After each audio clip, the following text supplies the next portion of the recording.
Amém, igreja?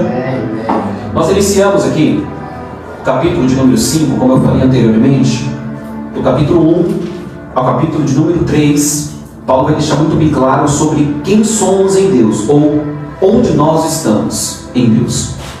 Ao ponto de um dos versículos que nós estudamos juntos aqui, dizer que nós, a igreja, estamos assentados com Cristo nas regiões celestiais. Então, o ser igreja, do capítulo 1 ao capítulo de número 3, nos é apresentado, o ser igreja nos é apresentado como estar em um lugar. Este lugar é em Cristo. Ora, todos nós aqui estamos aqui na cidade de São Paulo, essa é a nossa geografia atual, mas no mundo espiritual nós não estamos em São Paulo, nós estamos em Cristo. Então a igreja é apresentada do capítulo 1 ao capítulo de número 3 como aquela que saiu deste mundo, entrou em uma nova dimensão, a dimensão espiritual em Cristo, e por intermédio disso a vida foi remida, santificada, consagrada, separada deste mundo, colocada em uma nova posição. A partir do capítulo de número 4, Paulo intensifica, porque existem duas coisas: a ortodoxia, que é a doutrina, e a ortopraxia, que é a prática. Então, do capítulo 1 ao capítulo de número 3, você vai ter muito da doutrina, do ensino, do que é, do como é, da base, da estrutura.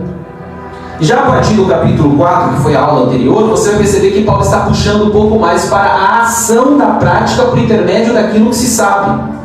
Até porque, abre aspas, precisamos dizer, que é impossível viver aquilo que não se conhece. Eu vou repetir. É impossível viver aquilo que não se conhece. É impossível termos um posicionamento cristão se não formos ensinados a sermos como cristão. E o que é que Paulo está fazendo para a igreja de Éfeso? Paulo está relembrando a igreja, trazendo novamente para a igreja o que ela precisa ser para ser igreja. Porque senão, ela se torna apenas um ambiente agradável, um ciclo social. E existem outros ambientes tão agradáveis como a igreja. Existem clubes que são agradáveis: Sesc, teatro, cinema, ambientes agradáveis. Jogar um boliche com os amigos, andar de kart, tudo isso é uma coisa que agrada ao ser humano. Só que a igreja de Cristo, ou a reunião, a assembleia, a palavra assembleia significa reunião. A reunião dos santos, a reunião da igreja, não é somente um ambiente agradável. A igreja, quando ela se reúne, ela não se reúne tão somente para se contemplar entre si. A igreja, ela é a plataforma de edificação da qual Deus propõe para os seus. Agora observe, quando Paulo começa a tratar sobre a prática, a ortopraxia, a prática da igreja, ele então vai nos levar a um nível do qual precisamos estar, não no saber. Não estou dizendo que nós não temos que saber, pelo contrário, até porque estamos aqui justamente para saber, para aprender, para ter conteúdo daquilo que somos. Mas Paulo não para nisso. Paulo vai mostrar neste capítulo de número 4 da carta aos Efésios, capítulo 5 e capítulo 6, que o saber tem que nos levar ao praticar, o ser. É por isso que neste versículo 1 que nós acabamos de ler, ele vai dizer: sede, pois. Ele não está dizendo, se você quiser ser, talvez você seja. Não, ele está afirmando, sede, tem que ser. Ser o quê? Sede, pois, imitadores de Deus, como filhos amados. E essa linguagem de pai e filho fica muito mais fácil de nós compreendermos, porque nós bem sabemos que os pais são amplamente responsáveis pela construção dos filhos. Porque a primeira plataforma de aprendizado de uma criança não é a escola, não é a casa do vizinho. A primeira plataforma de aprendizado de uma criança não é os lugares que ela frequenta, é a casa que ela reside. Porque muito do que um pai faz dentro de casa, muito do que uma mãe faz dentro de casa, vai reportar este comportamento para a vida dos filhos. Nós que somos pais, somos totalmente responsáveis pela criação e admoestação dos nossos filhos, que são herança do Senhor. E aqui Paulo está deixando bem claro que nós temos que ser imitadores de Deus como filhos amados. Filho aqui fala de relacionamento. Como é que nós vamos imitar alguém distante? É impossível. Nós só conseguimos imitar aquilo que está próximos a nós. Então Paulo está deixando bem claro que o relacionamento da igreja com Deus é de pai para com filho. É um relacionamento próximo, é um relacionamento íntimo, que vai fazer com que nós tenhamos as características, não os atributos, mas as características divinas. Por que não os atributos? Porque os atributos de Deus, eu vou falar pelo menos os 3 mais conhecidos da igreja: a sua onipotência, a sua onisciência e a sua onipresença. Ninguém aqui vai imitar Deus nos seus atributos. Ou tem algum crente onipotente aqui? Tem aí? Algum membro aí, pastor Alex, onipotente? Onipresente? Está em todos os lugares? Não tem, né? Então, porque os atributos de Deus não são copiáveis. Deus é Deus, nós simplesmente seres humanos. É por isso que você não determina nada. Porque o papel de determinar algo não está no homem. Você vai encontrar muita gente por aí determinando. Eu determino, determina nada. Você não é Deus. Quem determina é Deus. Quem dá o aval é Deus. O alfa e o ômega, o princípio e o fim é Deus. Atributos divinos não se imita. Glória a Deus, Jesus. Agora, as características: amar como Deus ama, perdoar como Deus perdoa. Isso você deve imitar. Resgatar como Deus resgata. Essas características, a igreja tem que ser imitadora de Deus. Diga-se comigo: atributos de Deus não se imita, mas as características sim. Ok. Então, seres imitadores de Deus como filhos amados. Versículo 2: e andai em amor. Esse andai vem no sentido do viver. E você acha que é fácil?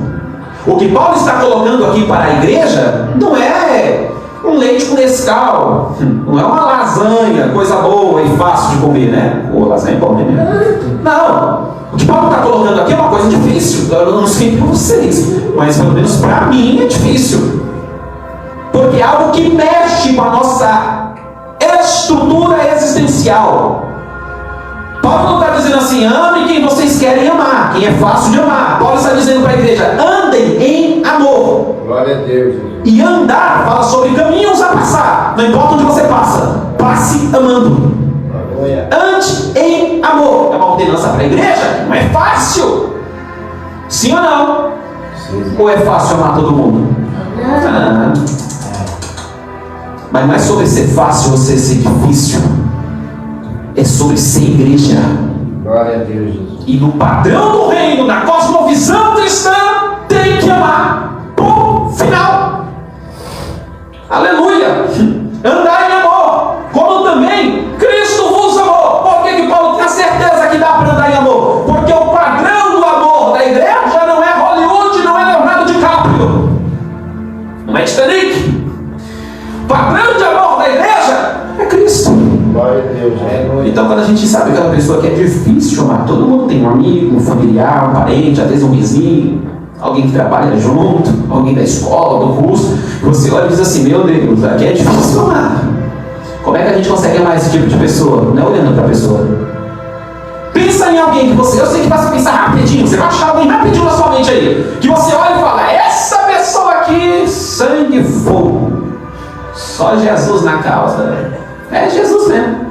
Porque é olhando para Jesus que você diz: olha, amar essa pessoa é difícil, mas quando eu olho para o meu Cristo, eu entendo, Cristo me amou. Eu vou amar essa pessoa. E sorte dessa pessoa que existe Jesus. Porque se não existisse Jesus, existiria a pedrada. Mas como Jesus chegou primeiro na minha vida, eu vou amar. Porque Cristo me amou primeiro. Então, como eu estou dentro do amor de Cristo, eu não posso entregar aquilo que eu não tenho. Eu só posso entregar aquilo que eu tenho. Isso aqui é um Cristo. Cristo é amor. Deus é amor. 1 João 4, 7 e 8. Amados são membros uns aos outros. Porque o amor de Deus é todo aquele que ama, é nascido de Deus, conhece a Deus, que Deus é amor. E se não ama, não conhece a Deus, porque Deus é amor. Glória a Deus, Jesus. Então eu amo porque o meu amor não parte de mim, parte do que eu tenho. O que eu tenho? Deus dentro de mim. E Deus é amor. Acabou. Então você vai olhar para essa pessoa a partir de hoje, e esse sentimento que você tem de impossível, você vai dizer, é possível por causa de Cristo. Glória a Deus. Glórias a Jesus. Diga assim, ser igreja. Não, vocês são mais animados do que isso. Diga, ser igreja é diferente. Aleluia. Então vamos lá. Porque ele se entregou a si mesmo por nós em oferta e sacrifício a Deus como cheiro suave. Ele se entregou. Deixou a si mesmo por nós. E é isso que essa humanidade precisa de nós. Que nós venhamos nos entregar. Foi o que Cristo fez por nós. Então somente se entregue. 3. Diga assim, mas essa entrega foi sacrificial. O amor de Cristo na cruz do Calvário foi sacrificial. Então quando nós amamos as pessoas, irmãos, é um sacrifício. Tem gente não, né? Tem gente que, como diz a Paula, tem gente que a gente ama de graça, né? Tem gente que a gente ama de graça, gosta da pessoa e ponto final. E às vezes a pessoa não tem nem tanta coisa assim pra gente achar legal, mas a gente ama a pessoa e pronto. Agora, tem gente que é sacrificial, a cruz de Cristo. Se você quiser uma definição sobre o que é o amor, não vá ao dicionário, vá para a cruz. Aleluia. Quer uma definição do que é o amor? Vai para a cruz. Cristo morreu por gente que prestava? Não, morreu por nós, não prestava. Então, quando Cristo amou na cruz, ele estava amando pessoas que não valiam R$1. É verdade. Nem 50 centavos. E Cristo amou. Então tem gente que não vale nada. Tem gente que é quase um demôniozinho sobre a face da terra. E sabe o que Jesus está dizendo pra gente? Sabe esses capetinhos que só para atuar na tua vida? Ama. Ame. Porque você é igreja. Glória a Deus. Aleluia. Glórias a Deus. Então vamos lá. O evangelho é lindo, né? Mas é difícil. Mas Jesus nos dá graça. Versículo 3. Mas a fornicação e toda impureza, avareza, nem ainda se nomeia entre vós, como convém a santos. Irmãos, o que Paulo está dizendo aqui para a igreja de Éfeso? Tem coisas que é tão impura que vocês não precisam nem conversar entre vocês, porque vocês são separados. Paulo agora está tratando no nível do relacionamento, da conversa. Paulo agora está tratando sobre questões cotidianas, questões diárias. Paulo está dizendo, tem conversa que não cabe para a igreja, porque vocês são separados das coisas deste mundo. Glória a Deus. Paulo está dizendo, não é só o praticar, porque uma coisa era Paulo dizer, não sejam fornicadores, não sejam impuros, não tenham avareza. Mas Paulo está dizendo, vai muito mais além do que isso. Não é sobre não fazer, é sobre também não estar em concordância em assuntos como tais. É nem conversar sobre tais coisas que desagradam a Deus, porque o propósito de Paulo é preparar uma igreja santa e imaculada para o Senhor. Aleluia. Escute isso daqui. Paulo não está preocupado em preparar a igreja para este mundo, pastor Alex Arthur. Paulo não está preparado se a igreja vai virar uma igreja de empresários ou não. Não. Paulo não está preparado se a igreja vai andar de pé ou de charrete na época. Não. O que Paulo está preocupado como pastor é esse povo está ou não preparados ou se preparando para o Senhor. A ideia pastoral de Paulo é: a igreja precisa ser ou estar preparada para Cristo. É por isso que ele vai tratar de coisas até cotidianas, como uma simples conversa. Ele vai dizer: tem conversa que não te cabe, seja na escola, seja no trabalho, seja no serviço, seja no meio familiar. Tem coisa que não deve ser nem nomeado no meio de vós.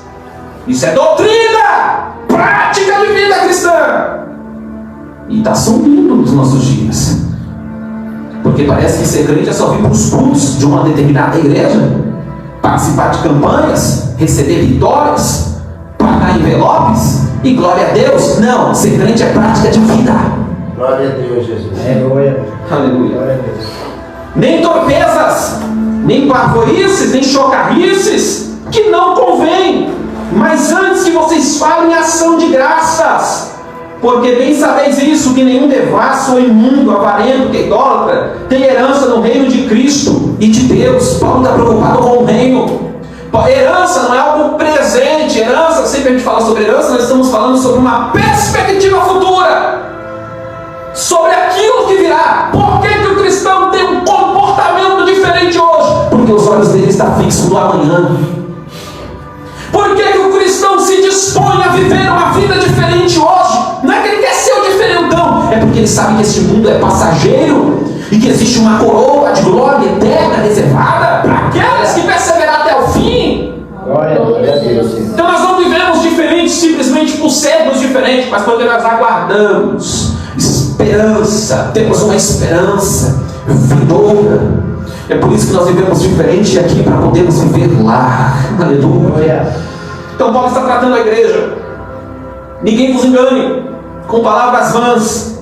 Por essas coisas vem a ira de Deus sobre os filhos da desobediência. Portanto, nem sejais os seus companheiros. Aqui redobre a sua atenção, porque Paulo não está dizendo que você deve desfazer a amizade com todo mundo. Paulo não está dizendo todos aqueles que são deste mundo, que não provém de Cristo, que não nasceram de novo, que não são uma nova criatura, que está a mente ainda travada nas trevas. Cancela a amizade com essas pessoas, se desliga dessas pessoas. Não é esse o propósito de Paulo nesse escrito. O propósito do apóstolo Paulo nesse escrito é que você não seja coparticipante das obras infrutíferas da terra, ou das trevas, melhor dizendo. O que Paulo está dizendo é: você pode até caminhar com eles, mas vocês não podem ser como eles. Vocês podem estar perto deles, o que vocês não podem é fazer o que eles fazem que desagrade a Deus. Glória a Deus. Aleluia. Aleluia. É isso que ele está dizendo aqui quando ele diz: não sejais seus companheiros. Não sejam seus companheiros em suas más ações e práticas.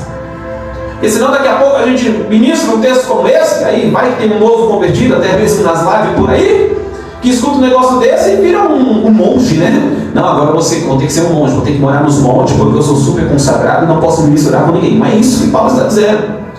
O que Paulo está falando é não ser participante, é não estar em conluio com as obras das trevas, é saber até onde você pode ir, é saber até onde a conversa te cabe, é saber até onde a ação não fere aquilo que você aprendeu dentro da palavra de Deus.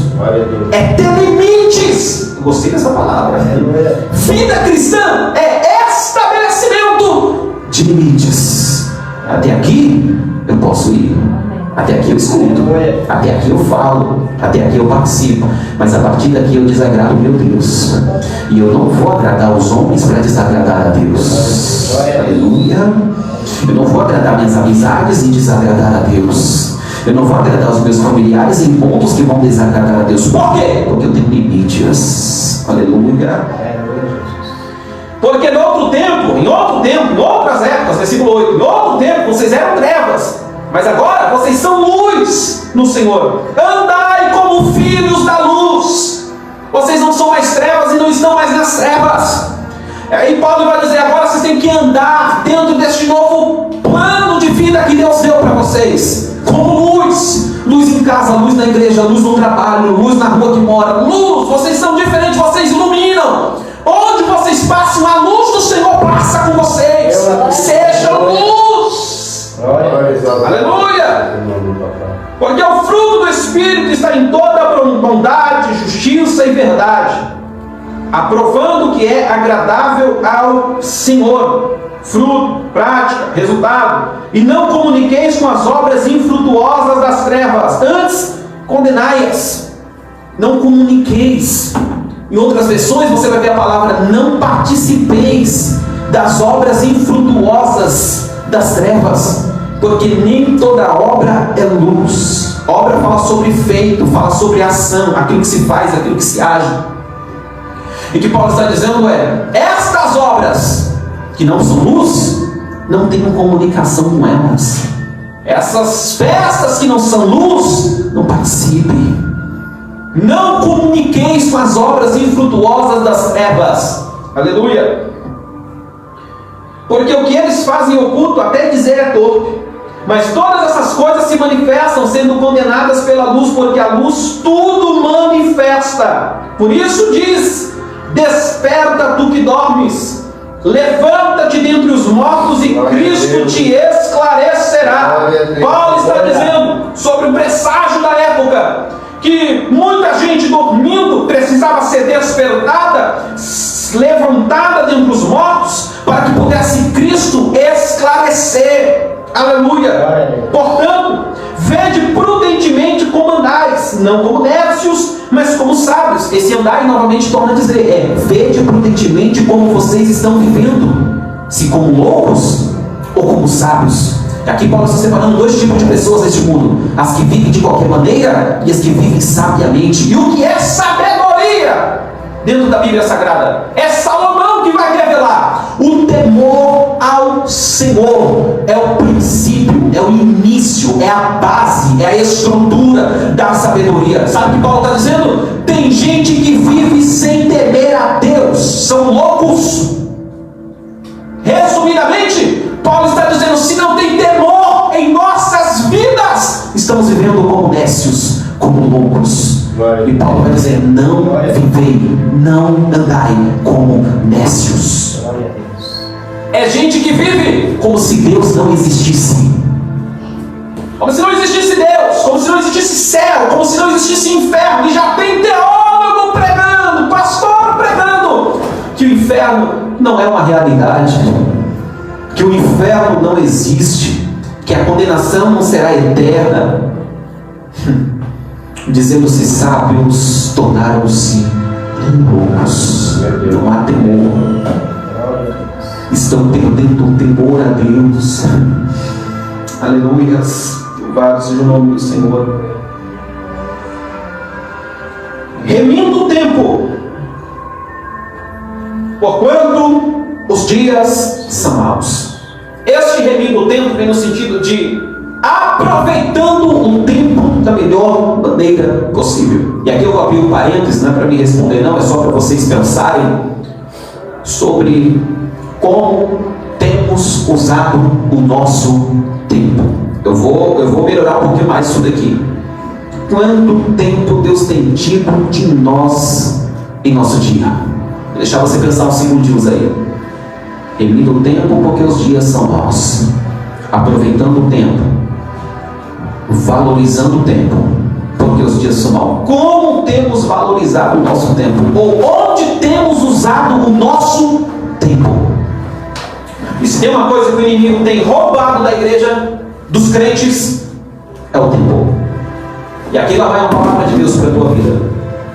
O diabo está de olho no seu tempo. Se Satanás puder te ocupar com o tempo que você poderia estar usando para Deus, se ele conseguir te ocupar nas coisas dessa terra, ele vai fazer. Ele vai dar um jeito, porque o cabra é esperto. Se ele puder dar um jeito para tirar teu tempo do culto, ele vai tirar. Se ele puder dar um jeito para tirar teu tempo da oração, ele tira.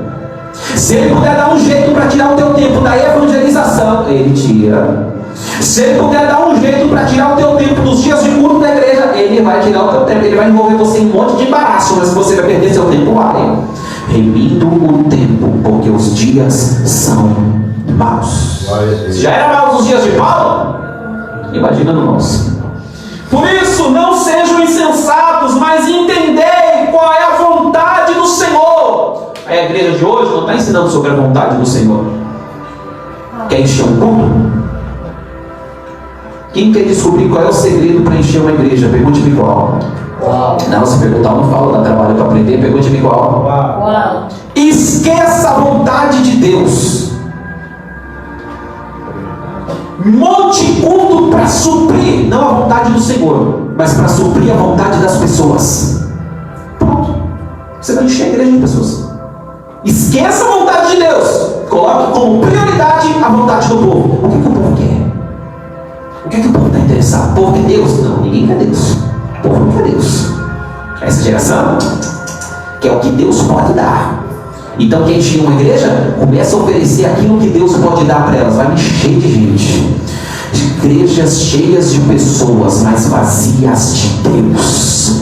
Igrejas cheias de pessoas, mas vazias do Evangelho. É por isso que muita gente hoje olha e diz: se for para ser crente como fulano, eu prefiro não ser. Por quê? Porque nunca aprendeu a ser crente.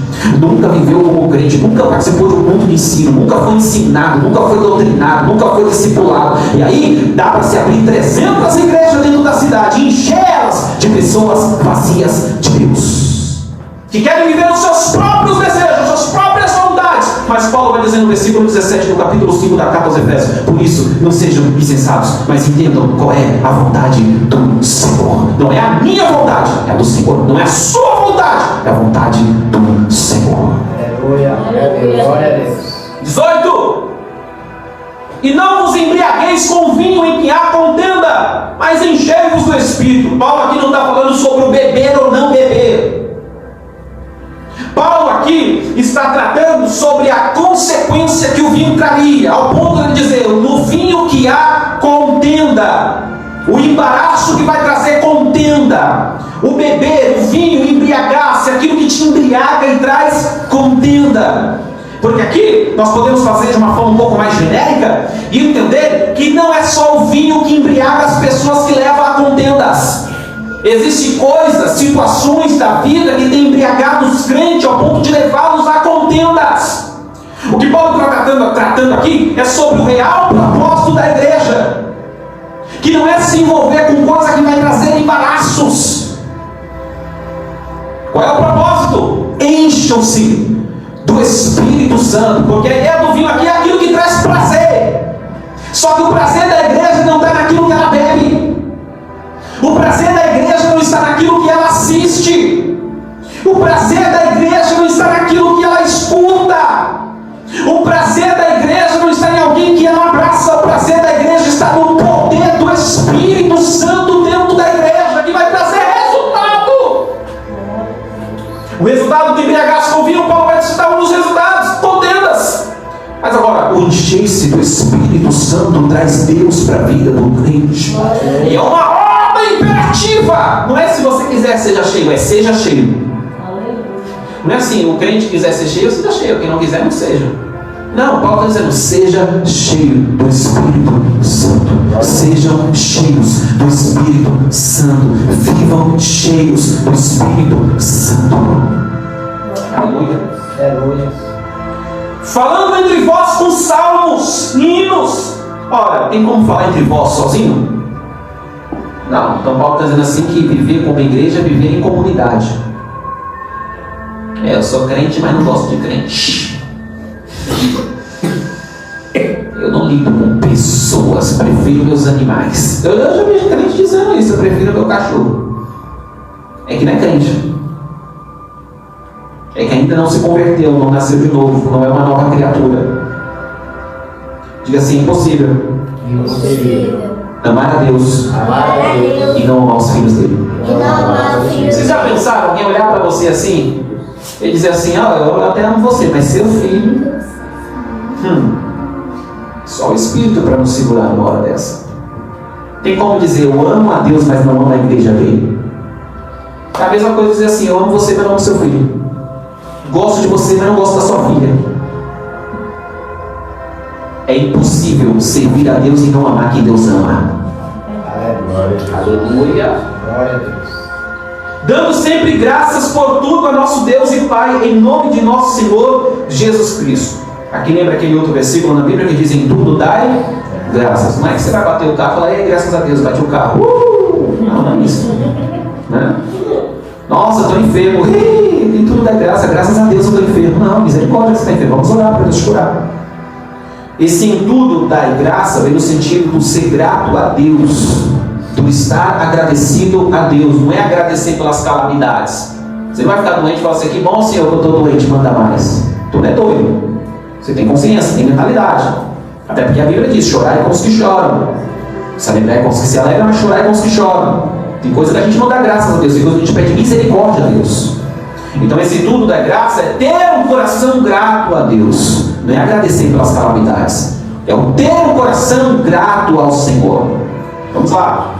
Sujeitando-vos uns aos outros no temor de Deus. Vocês sabiam que a unidade na época bíblica, principalmente no meio grego, era tido como sinal de fraqueza. Você ser humilde, você ser sujeito a outros, hoje é virtude. Hoje é uma virtude a ser buscada, alcançada e vivida. Mas na época dos períodos bíblicos, se alguém falasse assim, fulano é humilde, era a mesma coisa que dizer, aquele sujeito é fraco. E aí Cristo vem quebrando todos os paradigmas. Bem-aventurados os humildes de espírito, no meio do Império Romano, no meio de guerra, poder bélico, exército, ser humilde era sinal de fraqueza.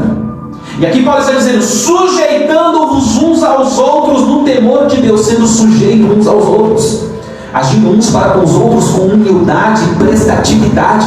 O Evangelho quebra o padrão da sociedade. Eu repito isso aqui. O Evangelho de Cristo quebra o padrão da sociedade. Você sabia que você é uma ameaça por onde você passa? Porque este mundo tem um padrão estabelecido, que é o reino deste mundo, padronizado. O problema é quando você chega. Aleluia.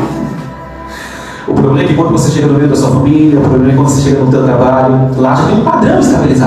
O padrão dessa sociedade é um. E aí você cheio de Cristo na mente, cheio do Espírito Santo no coração, tem coisa que você acha que ninguém age do mesmo jeito, que você se torna uma ameaça. É por isso que alguns lugares tentam te tirar de campo. Porque o seu jeito de viver, o seu jeito de falar, de ver a vida, é diferente do jeito de viver e de falar e de ver a vida de quem não é cristão. É o que a gente chama de cosmovisão cristã. A palavra cosmovisão significa visão de mundo. Você enxerga o mundo de um jeito diferente do que o não cristão enxerga. Você vê as situações de um jeito diferente. Você entende as situações de um jeito diferente. Você fala de um jeito diferente. Você age de um jeito diferente. É por isso que todo cristão, para mim, inimigo no meio dessa sociedade, vem uma ameaça. Porque ele vem quebrando paradigmas. Aleluia. Deu para entender até aqui? Então vamos partir agora para um outro ponto, que é a partir do versículo 22 ao 33. Deveres conjugais. Gostei dessa epígrafe, desse título em negrito, porque aqui está deixando bem claro, não está falando sobre direitos conjugais, está falando sobre deveres conjugais. Olha que coisa linda. O brasileiro, parece que ele foi treinado para se achar no direito. Todo brasileiro quer ter direito, não quer ter direito. O brasileiro é assim. O brasileiro não fala sobre os deveres dele, ele quer saber dos direitos dele. E dentro do relacionamento, Paulo aqui vai ensinar aqui, dentro do casamento, dentro do relacionamento, e vai dar um respaldo rápido e básico aqui, e vai falar que dentro do casamento você não tem só os seus direitos. Dentro do casamento você tem os seus deveres. Vamos ver o que Paulo fala? Versículo 22. Vós, mulheres, sejam ou estejam submissas aos vossos maridos como ao Senhor. A palavra submissão, ela é um pouco defragada nos nossos dias atuais, porque parece que a palavra submissão chega até nós no sentido de estar abaixo. Não. Quando Paulo vai dizer para as mulheres, sejam submissas aos seus maridos, estejam envolvidas na mesma missão, ao lado dos seus maridos, estejam dentro da missão. Por quê? Porque o marido é o cabeça da mulher, como também Cristo é o cabeça da igreja, sendo ele próprio o salvador do corpo. É Cristo o administrador do corpo da igreja, o salvador da igreja. De sorte que, assim como a igreja está sujeita a Cristo, assim também as mulheres estejam sujeitas a seus maridos. Olha como Paulo vai construir isso. Vós, maridos, amai as vossas mulheres, como também Cristo amou a igreja. Então nós temos aqui mulheres submissas dentro de uma mesma missão com seus maridos. E os maridos que são a cabeça da mulher, Paulo compara a igreja e a Cristo. Cristo é o cabeça da igreja, a igreja está submissa a Cristo. Se Cristo é a cabeça da igreja, o marido é a cabeça da esposa, do jeito que Cristo tratou a igreja, Paulo está dizendo, maridos, tratem as suas esposas. Como é que Cristo tratou a igreja, irmãos? Então a mulher está sobre uma missão, a mulher está do lado do esposo, a mulher está do lado do marido, a mulher está em submissão, está em uma missão para com o marido, e o marido tratando a igreja como Cristo tratou, tratando a esposa como Cristo tratou a igreja. Então aqui nós temos dois papéis. O primeiro, da esposa em missão ao lado do marido. O segundo, do marido em missão ao lado da esposa. Casamento não é guerra. Casamento não é os dois disputando um contra o outro. Casamento é os dois dentro de uma mesma missão, com papéis diferentes, mas que se completam. Vós, marido, amai as vossas mulheres como Cristo amou a igreja, a si mesmo se entregou por ela. Olha que papel fácil do marido. Cristo se entregou pela igreja. Paulo está dizendo, você tem que se entregar pela sua esposa. Amor sacrificial para santificar, purificando-a com a lavagem da água pela palavra, para apresentar a si mesmo igreja gloriosa, sem mácula, nem ruga, nem coisa semelhante, mas santa e irrepreensível. Assim os maridos devem amar as suas próprias mulheres como a seus próprios corpos. Quem ama a sua mulher, ama a si mesmo. Porque ninguém nunca aborreceu a sua própria carne, antes a alimenta e sustenta, como também o Senhor a igreja. Jesus sustenta a igreja? Sim ou não? Tem pouco. Alimenta a igreja, sim. Cuida da igreja, sim. Zela pela igreja, sim. Investe na igreja. Sim. E aí os irmãos que estão nos assistindo pela live, o que Paulo está dizendo é, você maridão, invista na sua esposa, cuide da sua esposa, zele sobre a sua esposa, trate a sua esposa como Cristo trata a igreja, edifique a vida da tua esposa. E você, mulher, seja alguém que está ao lado do seu marido em submissão, em estar dentro de uma mesma missão, envolvida nessa missão. Porque somos membros do seu corpo, da sua carne, dos seus ossos, por isso deixará o homem seu pai e sua mãe, une-se a sua mulher, e serão os dois uma só carne. Serão os dois uma só carne.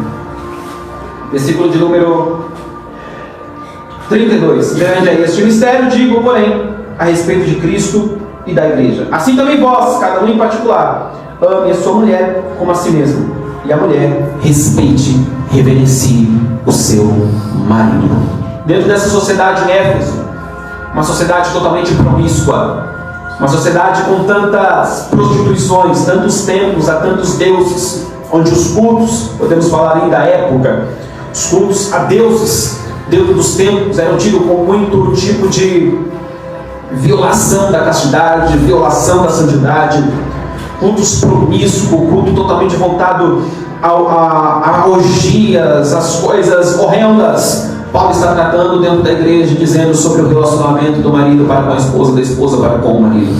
Paulo está tratando sobre não o ambiente de culto, mas o ambiente de dentro de casa. E aqui a gente finaliza a aula de hoje, este capítulo de número 5 da carta aos Efésios, dizendo uma frase de pregadores, que é tão popular por aí, que a nossa igreja, ela começa dentro de casa. Vou repetir, uma frase tão popular dita por tantos pregadores: o nosso ministério, a nossa igreja começa dentro de casa. E Paulo não esquece deste ponto, Paulo trata deste ponto.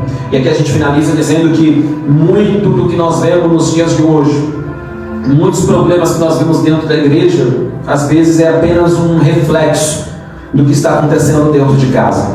Eu quero orar a Deus neste momento, clamar a Deus neste momento para vocês que estão presentes, para vocês que estão nos assistindo por intermédio da live, para que Deus capacite a cada um de vocês, para que a casa de vocês seja um pedaço da igreja, para que vocês vivam o que vive dentro da igreja seja vivido também dentro de casa, para que haja essa comunhão, para que haja esse amor, porque onde o inimigo de fato ele quer atingir, ele quer alcançar, ele quer destruir, talvez seja o teu ambiente familiar, mas pelo poder da palavra nesta noite, pelo ensinamento da palavra nesta noite, marido vai ter papel de marido, esposa vai ter papel de esposa, e filho vai ter papel de filho dentro de casa. Se coloca de pé em nome de Jesus. Aleluia. Senhor Deus e Pai, nós terminamos este capítulo de número 5 tratando sobre este assunto tão sério que é a convivência familiar. Senhor, nós bem sabemos que, como dizem, o nosso ministério começa dentro de casa. Uma família bem estruturada gera uma igreja bem estruturada. Um casamento bem estruturado gera frutos de uma igreja bem estruturada. Um casamento bem estruturado gera filhos bem estruturados. E nós pedimos a Tua capacitação, Espírito Santo, a Tua direção, a Tua sabedoria, para que possamos saber lidar, o esposo com a esposa com o esposo, o filho com o pai, os pais com os filhos, para que possamos, ó Deus, glorificar o Teu nome no ambiente familiar, para que este mundo que está em trevas olhe para os nossos lares e veja Cristo dentro deles, para que os nossos familiares que ainda estão em trevas olhem para os nossos lares e veja a luz de Cristo dentro deles, que haja paz, que haja amor, que haja, aleluia, uma aliança real, que haja cumplicidade, que haja transparência, que haja perdão, que haja fidelidade, que haja amor dentro de nossos lares, em nome de Jesus. E a igreja diz Amém. Amém, irmãos. Finalizamos capítulo 5 da carta aos Efésios. Semana que vem a gente finaliza a carta. A gente finaliza o capítulo de número 6. Ele estava conversando com o pastor Alex Arthur, e eu disse a ele que nós estaremos tratando então depois do livro de Atos dos Apóstolos. Vamos iniciar lá do capítulo 1 do livro de Atos dos Apóstolos e vamos estudar versículo por versículo. A noite de hoje está finalizada em nome de Jesus. Aplauda o Senhor.